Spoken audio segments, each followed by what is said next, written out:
Kasih karunia dan damai sejahtera Allah Bapa kita dan anaknya Tuhan Yesus Kristus menyertai saudara. Amin.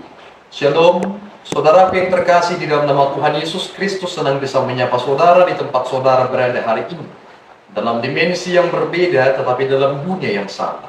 Sebagai insan yang diciptakan untuk Tuhan, sebelum melakukan rangkaian aktivitas kita pada hari ini, marilah kita mengawalinya dengan mendengarkan firman Tuhan. Shalom. Renungan firman Tuhan bagi kita hari ini diambil dari Pengkhotbah 5 ayat 1. Janganlah terburu-buru dengan mulutmu, dan janganlah hatimu lekas-lekas mengeluarkan perkataan di hadapan Allah. Karena Allah ada di sorga dan engkau ada di bumi. Oleh sebab itu, biarlah perkataanmu sedikit. Saudaraku yang terkasih di dalam nama Tuhan Yesus Kristus, tidak salah hal yang mengatakan bahwasanya mulutmu adalah harimaumu. Bahwasanya banyak orang berpikiran bahwasanya itu adalah hakku. Jika aku memiliki mulut, terserah aku mau katakan apapun. Dan kemudian setelah ia mengatakan kata-kata yang akan memberatkannya, kemudian ia berkata, aku minta maaf. Kebanyakan orang berkata minta maaf setelah mereka dengan leluasa tanpa memiliki beban apapun mengeluarkan dari mulutnya kata-kata yang sangat-sangat tidak dapat diterima oleh orang banyak. Ketika kita mempelajari dari nats ini, ternyata kita perlu berhati-hati dalam hal memposisikan diri antara kita dengan Allah. Kita berada di bumi, Allah berada di surga. Dan kemudian karena kita mengetahui bahwasanya ada perbedaan yang signifikan antara kita dengan keberadaan Allah, tentu kita juga tidak perlu ngomong kosong. Banyak orang mengeluarkan kata-kata tanpa memikirkan apa yang harus dia ucapkan. Terlebih ketika ia merasa dirinya sedang bersuka cita, merasa dirinya penuh kelimpahan, tiba-tiba ia dengan begitu ringannya mengeluarkan dari mulutnya kata-kata yang seolah-olah menjanjikan sesuatu kepada Tuhan. Dan kita mengatakannya sebagai nazar. Dan kita perlu belajar dari nats ini. Ternyata orang-orang yang demikian di hadapan Tuhan adalah orang-orang yang bodoh.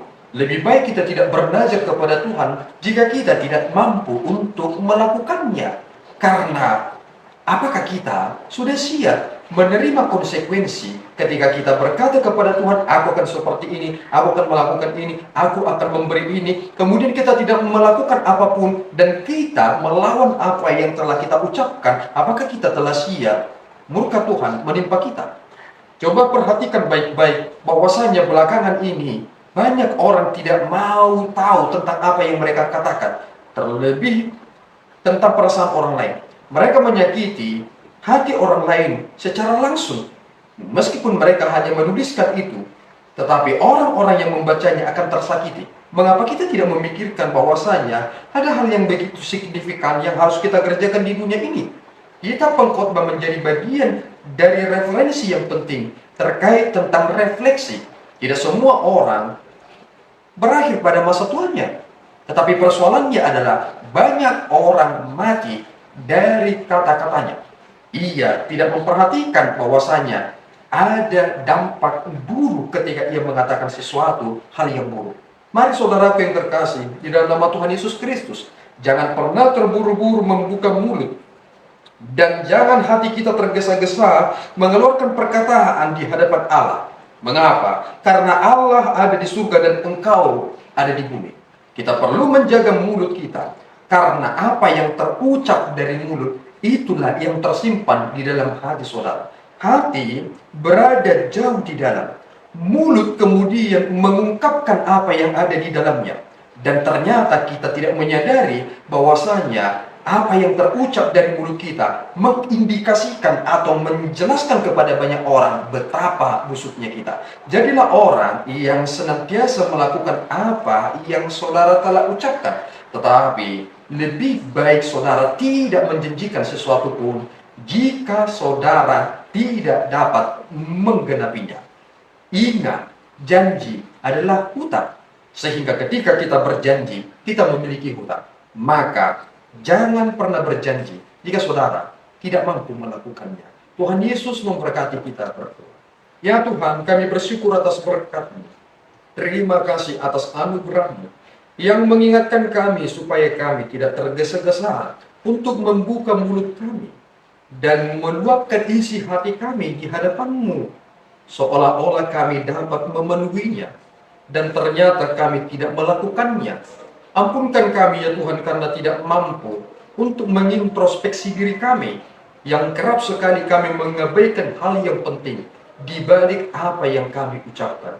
Ampunkan kami Bapa, karena banyak hal yang kami batalkan hanya karena kelalaian kami untuk menjaga mulut kami. Izinkan kami hanya memuliakan-Mu saja lewat apa yang kami ucapkan. Ampunkan dosa kami di dalam Yesus, kami telah berdoa dan mengucap syukur. Anugerah Tuhan kita Yesus Kristus, kasih setia Allah Bapa, dan persekutuan Roh Kudus menyertai saudara. Amin. Tuhan Yesus memberkati.